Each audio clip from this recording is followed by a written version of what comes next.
All right, so as Nate mentioned, today we're continuing the series on the issues with managing your project standards using the Revit Express Tools. So let's just kind of recap what the issues are in general. Project standards can be difficult to administer. Most of the Revit standards are simple but tedious to configure. Revit has no tools internally for really enforcing standards, and trying to manage and track these over time can be really difficult. So we've got a couple of solutions in the mix. There's a number of Revit Express tools that actually apply to the process of managing your standards and kind of keeping your projects nice, neat, and clean and running as smoothly as possible. Today we're going to talk about Spreadsheet Link specifically and how it can help in a couple of the processes. Now, I'm only going to talk about 2 of the methods in which Spreadsheet Link can actually help you clean up your projects.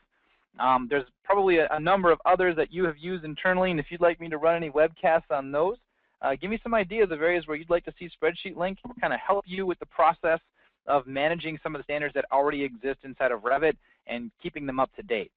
For today's purposes, we're going to talk about the issue of managing view names after their creation. So we talked earlier on in a couple of other webinars about View Creator. So when you're authoring the views, the view names can be updated and kind of created on the fly correctly. But that's not always the way things go. Sometimes views have been created just randomly by users and they didn't use View Creator, and that's fine. So today I'm going to talk about plan views and how plan views specifically can have their view names updated to match standards using the properties that exist in the view. So we've alluded to this a couple of other times. We've touched on it a few times and kind of looked at it, but today we're going to dig deep into it and actually take a really solid look at how this can be done, saving some settings and then running it against our project. We're also going to take a look at managing type naming. We're going to use the object's internal properties, type properties specifically, to set up what the type name is supposed to be. And basically this is going to let us set values that Revit can't automatically set, but that via Spreadsheet Link we probably can set. We can modify it in different ways. So with that, let's jump directly into Revit and start taking a look at how this is going to function and flow. So inside Revit, I'm going to be using some electrical examples today. I have an electrical project that's open.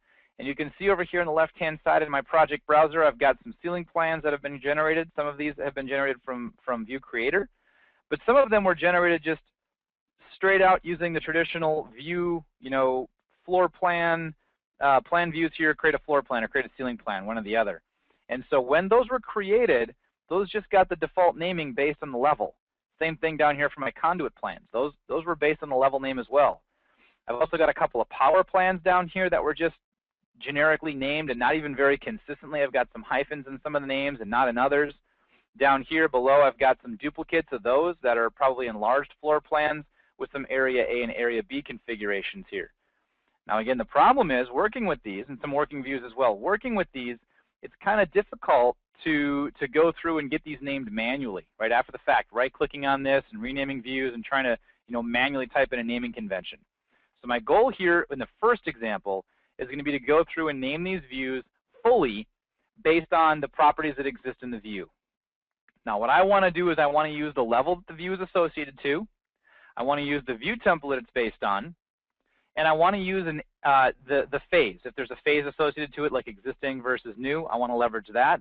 And I also want to leverage if there's an area plan like down here, area A or B, if there is a scope box associated to the view, in this case I've got a scope box area A associated, I'm going to leverage that as part of my view name as well. So we're going to end up using Spreadsheet Link to take these properties, name the view itself, and then we're also going to go in there, since the naming convention up here isn't really conducive for sheets, I want to go through the title on sheet and actually have it named appropriately as well so that it has nice naming conventions for all of the views regardless of what level it happens to be based on. All right? So we're going to go ahead and do that all at once in one big process here. So from the Revit Express Tools, that's going to be our first renaming. The second renaming is going to be type names for these unistrut hangers out here. I want to have their type name based on their length and some properties inside of them. This was something I was working on with another client on recently, and I figured it would be a good example to show today since this is a rather complex variation of how to name different types. And so we'll kind of build this up from scratch. All right. In the Express Tools here, both of these are going to be named via the Spreadsheet Link environment. I'm going to show you 2 different methods of how this can happen. With Spreadsheet Link open, what I'm going to do is go into here and I'm going to grab views. So down here underneath views, grab that, add that across. Now I do have a saved configuration of settings that I'll pull up a little bit later on after we talk about the essentials of how this is going to work, just so you can see how this would work rapidly, how you could just whip through and say, name all my views in my project really quickly. We're going to do some initial setup so you can see where some of that magic happens to come from. So the first thing with the views that I want to work with here is the view name. So I'm going to go ahead and grab view name from the list. There's my view names. I also want to grab the title on sheet. So I'm going to have that one. I think I want to have view type as well. View type is one of the properties that I use to determine what type of view it is. Now this I could probably exclude if I'm not really going to use this in my view naming, and I think in today's purposes I probably won't leverage this, so I might exclude it, but I'll leave it there for right now.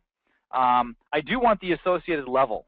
So let's go here, and there's a parameter on views called associated level. Now you can't change what the associated level is, but you can read what its value happens to be. So I'm going to go ahead and grab that.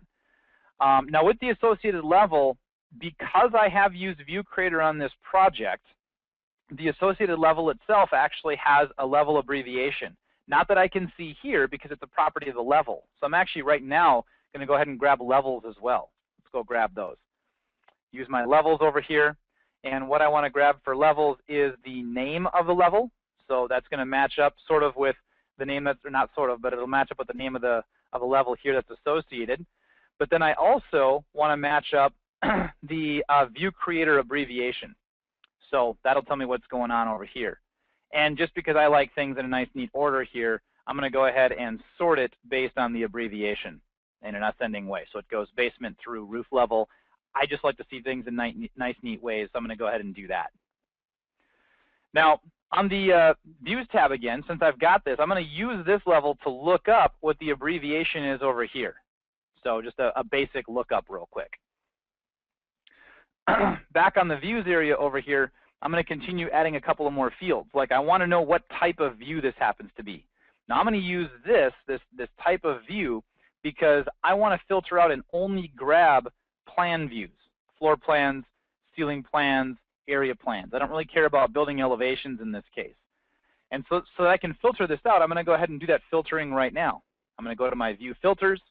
I'm going to filter it based on the type of view. I technically wouldn't have to include this in my list because our filters in the Spreadsheet Link settings actually don't really care if I have the actual field as a part of my scheduled list or not. But I like including it just so I can visually see what type of view it is I'm dealing with, if it's a floor plan or a ceiling plan, just in case I happen to have duplicate names for some reason.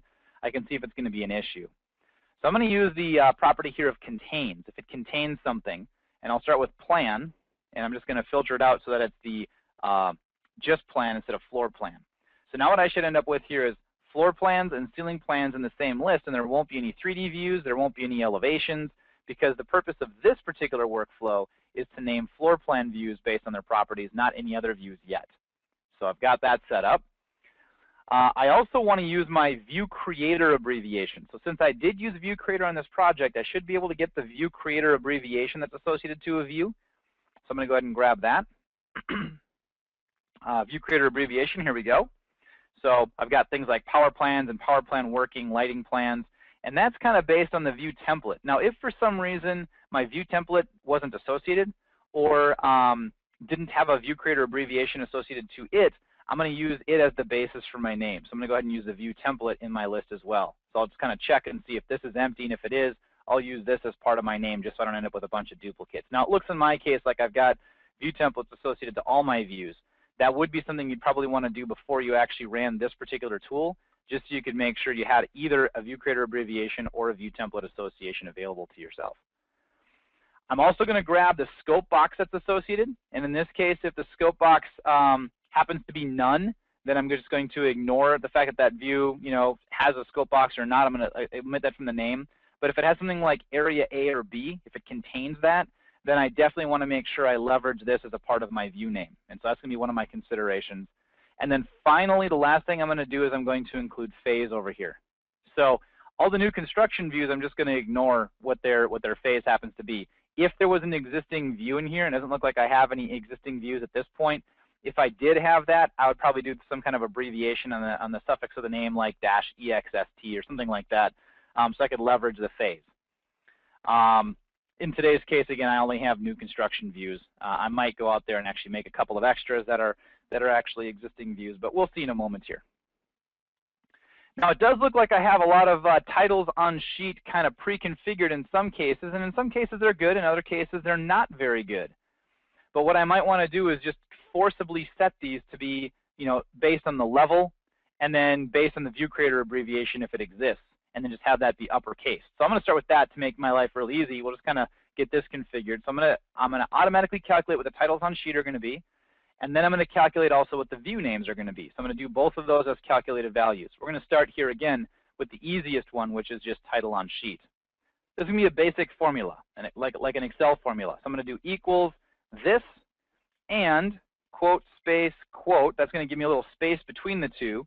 And the and is, by the way, the symbol in Excel for concatenation. It takes two fields and just kind of groups them together and puts them in a string automatically. So I'm going to do that and the view creator abbreviation. Oh, I need to click over here. There we go. View creator abbreviation.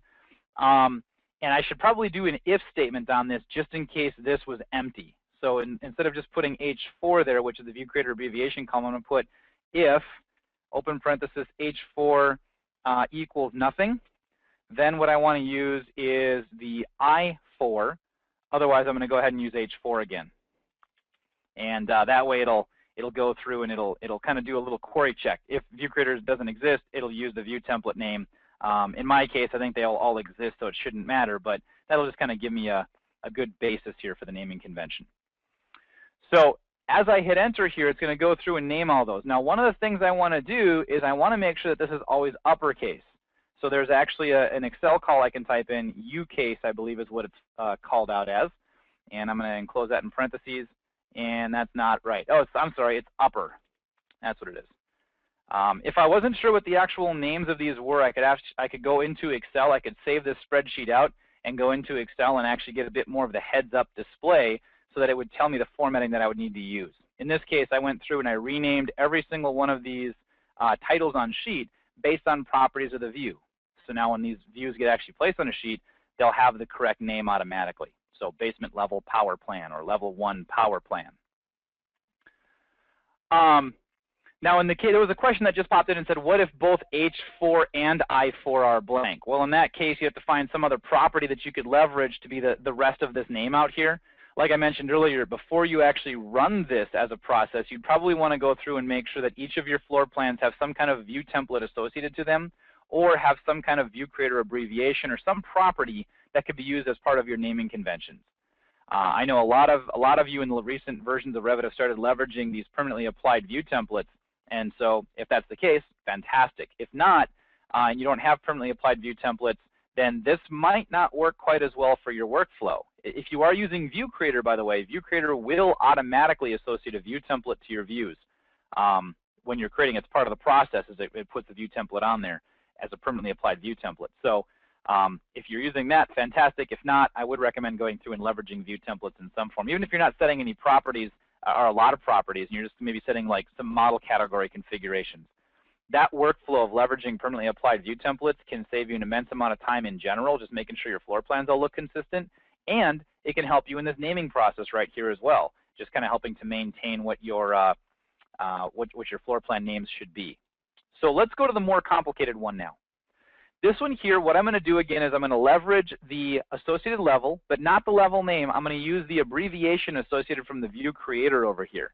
So I'm going to have to do some kind of a lookup to actually find out what that is. Now, I'm also going to then leverage the view creator abbreviation. And if that doesn't exist, I'll use the view template. So same issue there. If you didn't have either of them, you might have a blank spot in there. I'm going to leverage the scope box if it's not set to none. And then I'm going to leverage the phase. If it's existing, I'm going to put a suffix in there. So let's go through the process of trying to build this up real quick here. So I'm going to start out by just getting the parts in place and getting the formatting down, and then I'm going to come back and do that lookup real quick after the fact. So equals this, and I'm going to do quote space dash space here. I'm going to replace just this F4 in a moment with a lookup that's going to go find out what the view creator abbreviation is from this. But we're going to start with just F4 in the first place. So space dash space, that's how I want to set mine up. And I want to leverage the view creator abbreviation over here. And this one here I'm going to replace with an if statement in just a moment. And I want to leverage the scope box if it's not none. Oh, wait a second, I need a space dash space again.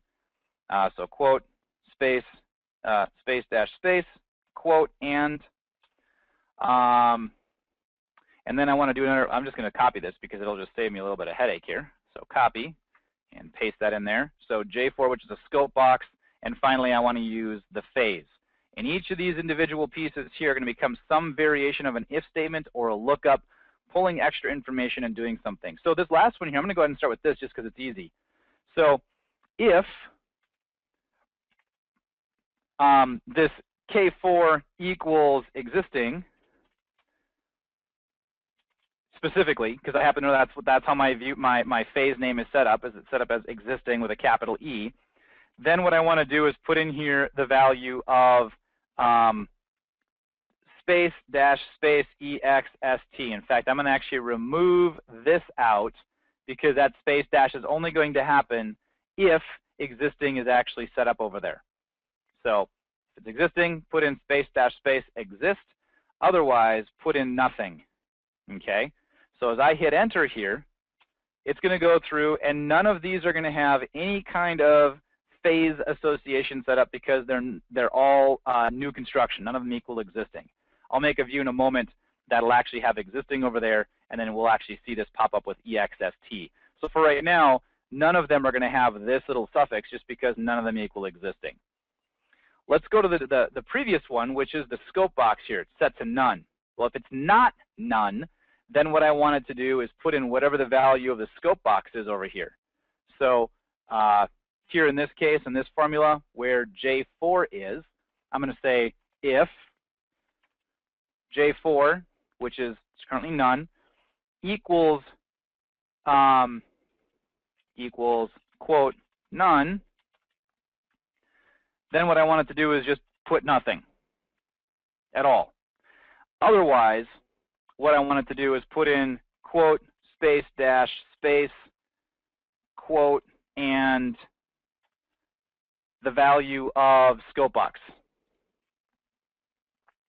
So let me get rid of this little space dash space here because I don't need that one. So again, what it's going to do is it's going to look to J4. Let me put some spaces in here to make this a little more readable for you. It's going to look to the value of J4. If it equals none, it puts in nothing. It puts in an empty space. Otherwise, what it's going to do is put in space dash space as a text string, and it's going to grab the value of J4.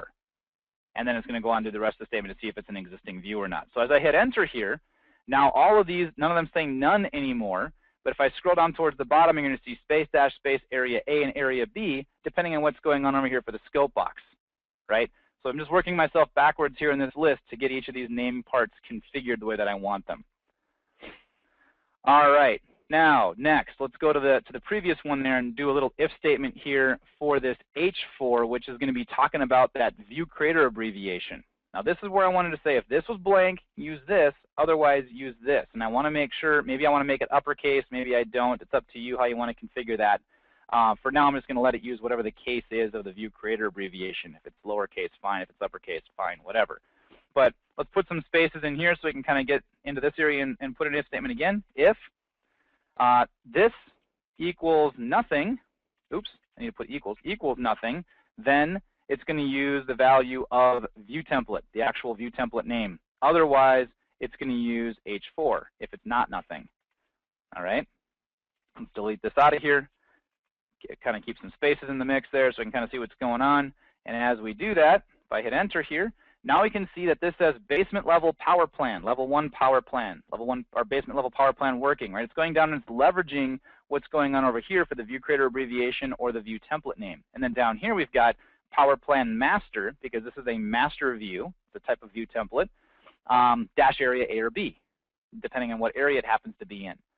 And that, of course, is a dependent view embedded underneath the individual master views right there. Now, if I wanted to strip the name master off of this, I know some of you have come back and asked about that. If I did want to strip out on the dependent views, if there was an area over here, I could, by using some of the trim left and right options, get rid of the word master if I knew that was going to consistently exist. And then I could have it just say level 4 power plan area B. And then I could also leverage that here so it would get rid of the master representation here. In fact, by the way, this here probably should also have, if this over here, this scope box is set up to have an area, this title on sheet should also probably leverage the area. So I'm going to modify this real quick with also including in that upper right there, if F4 is nothing, F4 and space, if, okay. So then I'm going to go here and put a little if statement here. Right there. So and if, we'll do an open and close parenthesis for this. I'm going to create a little space here so we can see what's going on. This is going to be looking to the scope box. If scope box equals none, then don't do anything.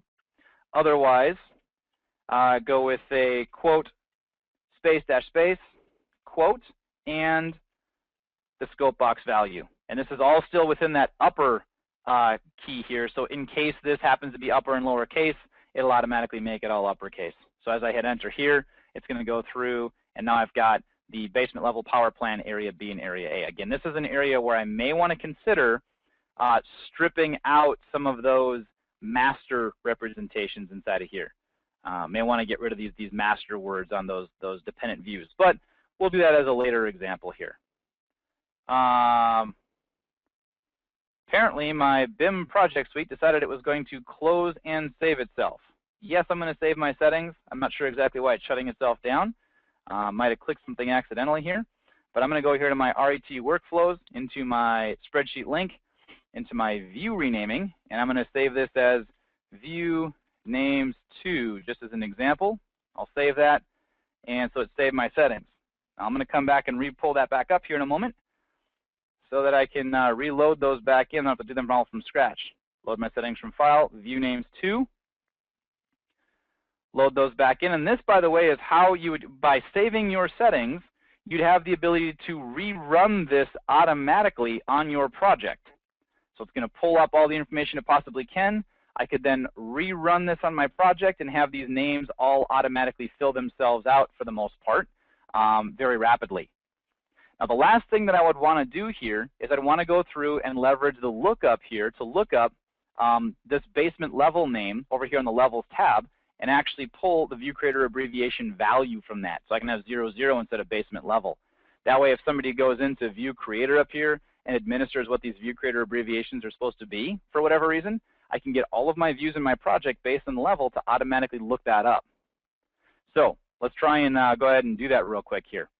So let's go to this first area here, and for this F4, instead of just directly using F4, I'm going to do a VLOOKUP. VLOOKUP. This is a command out of Excel.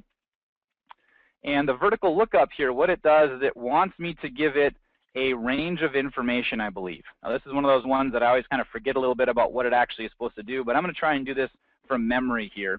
And if I completely forget and biff it, I can just open up Excel. I can save the spreadsheet out, open up Excel, and write the formula from there, and we'll see what it does here. But I'm going to try and do VLOOKUP.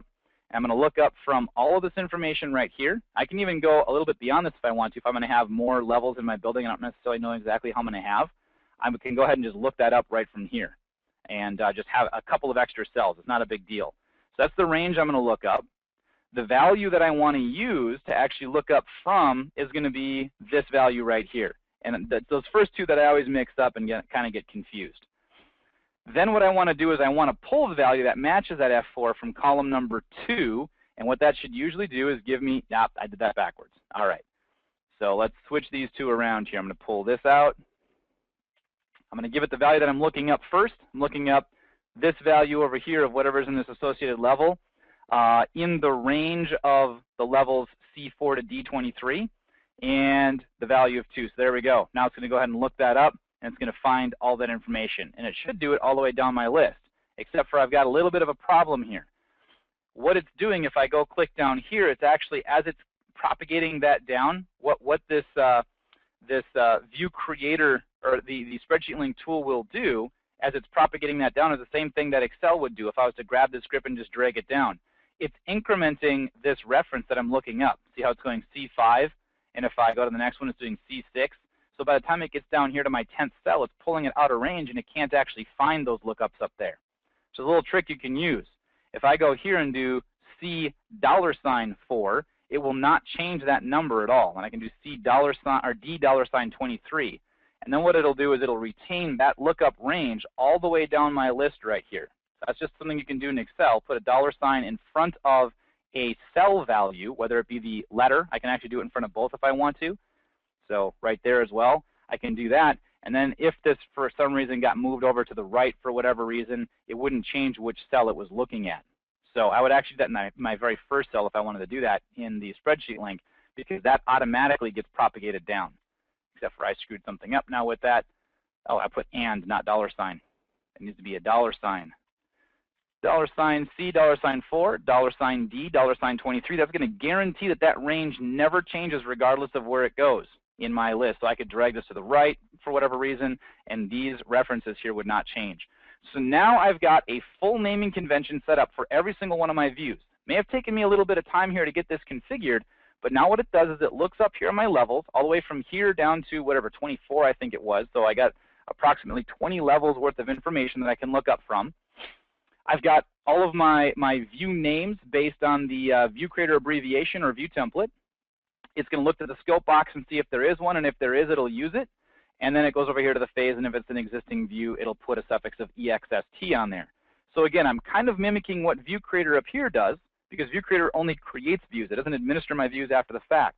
So I can get Spreadsheet Link here for my floor plan views at least to go ahead and do this. Now I would want to make sure I save this for future use. So save my settings to a file. I'm going to go ahead and use my view names number 2 right here that we just made today. I'll go ahead and resave that again. And then what I can do is I can directly take this and apply this active worksheet to my project. But here's how most users will probably use this after you author it, or how you might use it after you author it. I'm going to close this down and actually not make any changes at all. I've already saved my settings, but notice how my views have not been renamed at all. What would I normally do? Well, if I'm an administrator going through trying to correct this information here, I'm going to go ahead and use Spreadsheet Link Express. I don't necessarily want to have to look at all those settings. I've already configured them. I know they work pretty good. As long as there's view templates associated to my views, I'm not going to necessarily need to look at all that. So what I'm going to do is browse for my view names that I've set up here, in this case view names 2, and I'm going to open that up. As I open that up and apply my settings, it's not going to ask me many questions. It's not going to show me that whole interface. It's just going to go through the process of actually opening up that set of settings. It's going to try to build that entire list in the background without showing it to you, and then it's going to start the practice of applying it back to my views themselves. And it's going to ask me if I want to rename the corresponding level in views. That's because I've got some views in here that are named exactly the same as the level. Now in this case, no, I don't want to do that because that would augment my views names in the future. It would modify them in the future. So I'm going to say no, don't rename my corresponding views or levels. So it's going to go through and update 40 views. It left 11 of them unchanged. And there was 23 errors for whatever reason. Don't know exactly what they were from. Doesn't really matter. I could go take a look at my detailed import log, but ultimately it renamed the 40 views that I cared about, and there was 11 of the views that didn't need any changes because they were already correct 100%. So that's probably because they were created from view creator. So if I look through my list now, these ones were already the right name, and they're still the same name.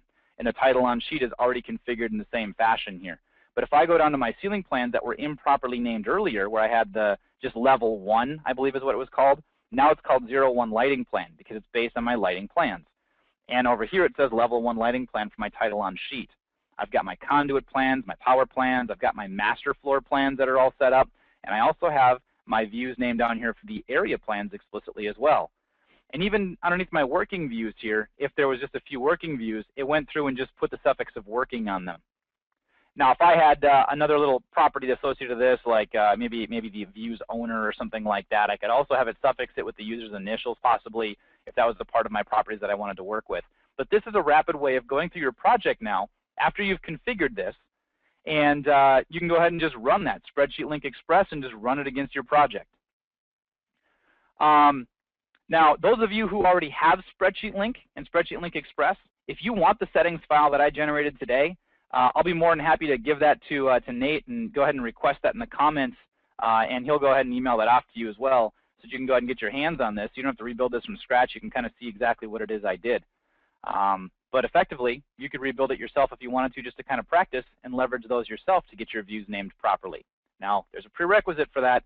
You have to have used View Creator in your project once, so it creates the proper parameters for the level abbreviations and for the view abbreviations.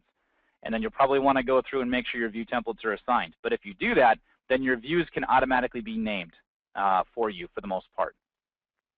All right. One more example. I'm about 30 minutes in, and I want to give you one other example. I'm not going to build it from scratch this time. I'm just going to run it. I'm going to open it up and show it to you and run it so you can kind of see what it would do. These Unistrut components out here have some physical properties that are associated to them. There is a length of the individual Unistrut bars. There is a variation of a code right here that's used by the contractor to understand what the configuration of this Unistrut is. And it kind of determines how many tiers and what kind of bars are being used and things like that. And then there's a secondary code here off on the end that talks about what the individual bar sizes are. It's all coding, so it's not going to necessarily make sense to a lot of you as to what it actually means. But the problem is that I've got users who are going through the project here, and they'll just edit type, and they'll just duplicate. They're not really paying attention to the naming convention because maybe they don't understand it. Maybe they just want to duplicate this and get a new type inside of there, but they want a new physical size. They're going to say, okay, well, I want this to be you know, a width of 4 feet, for example. So I'm going to say, oh, you're 4 feet wide. All right, so I'm going to put that in there. And maybe you've got you know, two tiers of information, and one of those is a double strut, and you've got a different size bar out here than what the traditional bars were. So I'm going to go ahead and choose a different bar size. There we go. So I've got a couple of different settings inside the mix here. For whatever reason, I've got that set up that way. Well, as I do that, that changes the physical graphics out here, but the tag that shows up in plan that the field crew needs to understand so they know what size this actually is kind of wrong. This is pulling the type name, and it's pulling some elevational information here as well so they can understand what the mounting height is of this, and by default that's nothing. So inside of Revit Express Tools on the Spreadsheet link, I've worked with this client to help them develop their own set of settings here. I'm going to go ahead and load it up into the interface here so you can kind of see what's happening. There's actually two things that are happening at the same time. We're modifying type names, and we're changing some instance properties on this object. And let me show you why that is before I go in there. In Revit, when you have a level-based family, a two-level-based family, you can see what this base offset is. The problem is when you're in the family doing work, you can't actually do anything with that. You can't understand that value until you actually get into the project environment. So because we need to have tier 1 through 4 available to ourselves for tagging purposes, so we could actually get the elevations. In this case, this is actually a 2-tier device, so we would actually use the right tag here, so we could actually show the elevation at tier 1 and the elevation at tier 2. Well, based on the floor, that is. The problem is we have to be able to fill out this first value, and you can't tag that base offset property. It's an instance property, but it doesn't exist until this family has actually been placed in a project. You can't build a tag off of it. You can't build math off of that in the actual family.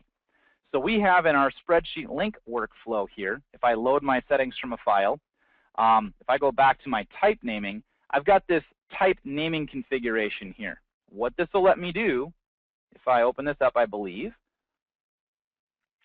is set elevations. That's my specialty equipment thing right here. The first thing it's doing is setting the elevation. So it looks to the base offset and finds out what that is. And some of my families don't have a base offset because they're face-based, so they've got this parameter called elevation. So I'm doing a lookup again. I'm just doing if-then.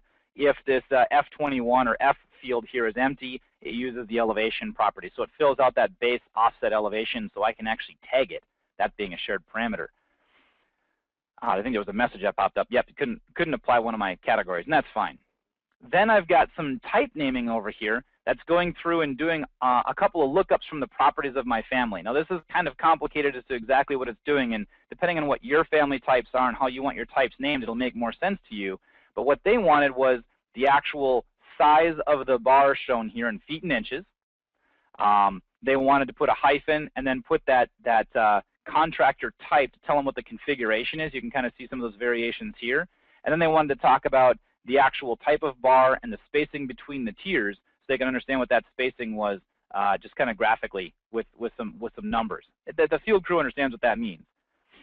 Ultimately, what I can do is I can apply all these work sets, all these worksheets back to my project, and it'll rename my types, it'll update my tags, and it's updating my elevations, which also updates my tags. So now after running this in a matter of seconds across their entire project before a print, all their names are updated. The users can now identify the actual types of Unistrut for their trapeze configurations much more readily. So updated 45 objects because there's 45 individual instances and there's a number of types as well. So as I do that, let's take a look at what the result is here. I don't need to save any changes because these are already been modified here. So now I've got a 4-foot bar because that was the 4-foot one that I modified. It tells it what configuration it is. It's a 203, which means something to the field crew. The first tier of bar is a type 2 with a 24-inch gap between them, and it's a type 5 bar in the second tier. And then it tells me here that the actual elevation of the first tier is 10 foot, and it's using 2 pieces of unistrut. And then the second tier is exactly at 12 feet. That's that 24-inch spacing right there between the two. And it's, again, 2 pieces of unistrut. So if I was to look at this, I can have an expectation of what it is I'm going to see, and my field crew now knows exactly how to install this. So that's all based on me leveraging something like Spreadsheet Link to fill out type names, which is actually correcting my project. It's helping me establish project standards in case users aren't following my naming conventions, which happens periodically. They'll just duplicate and forget to change the type name. I can run through a Spreadsheet Link and fix that. And then also for other information that might need to be updated in my project and repaired, because Revit can't do certain things, I can use Spreadsheet Link to update that instance information at the same time. So I can actually be maintaining standards and updating proper project-specific values on the fly by making users leverage even Spreadsheet Link Express at this point. Now I did it through Spreadsheet Link, but if I made another duplicate of this here, if I went Edit Type, Duplicate, and I modified, I don't really care what the type name is, I'm going to have that update automatically. Maybe I want to put a third tier on here, and I want this to be a width of 6 feet, for example. And maybe I put, I don't know, 8-inch spacing and 11-inch spacing, and that'll be good.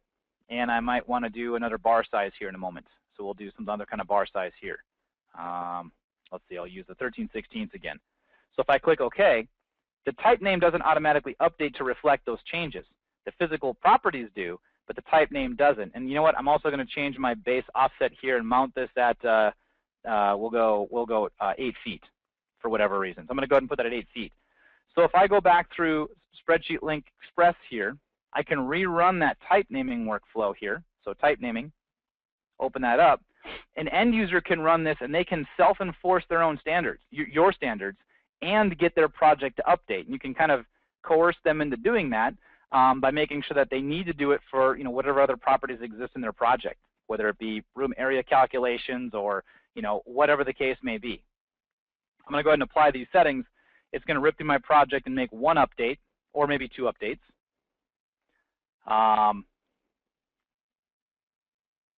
There it goes. So it's going through and making that modification. It's also going to rip through and update the type name. So updated, in this case, 36 objects. 10 of them were unchanged. So I now have a 6-foot 303, 28, 211, 5, which again means something to the field crew with an 8-foot base elevation. And because of the spacing, and this also should be a 3-tier tag in this case because there's 3 bar types in the list. I can actually see what the physical elevations of those bars are and what the spacing between them happens to be. Again, this is all custom to a particular client, but you can set up these for yourselves as well within your environment and your workflows. All right.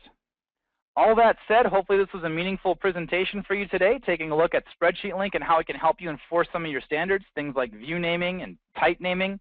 Again, all we're doing is using if-then statements in Excel to grab properties off of objects and then force that back into the type name or force that into the view name.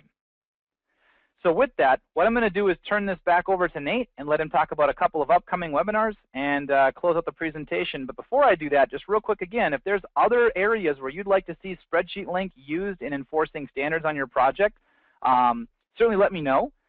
Also, you can, by the way, I did this in 2 separate saved files. You could stack these all together and have it do one big massive standards check across your project, naming views, naming types of different categories, and a number of things like that. So, certainly let me know if there's areas where you'd like to see Spreadsheet Link used for other standards and how you might consider using it. I'd love to do a webinar on that and kind of share it with the community and help you improve your workflows if at all possible.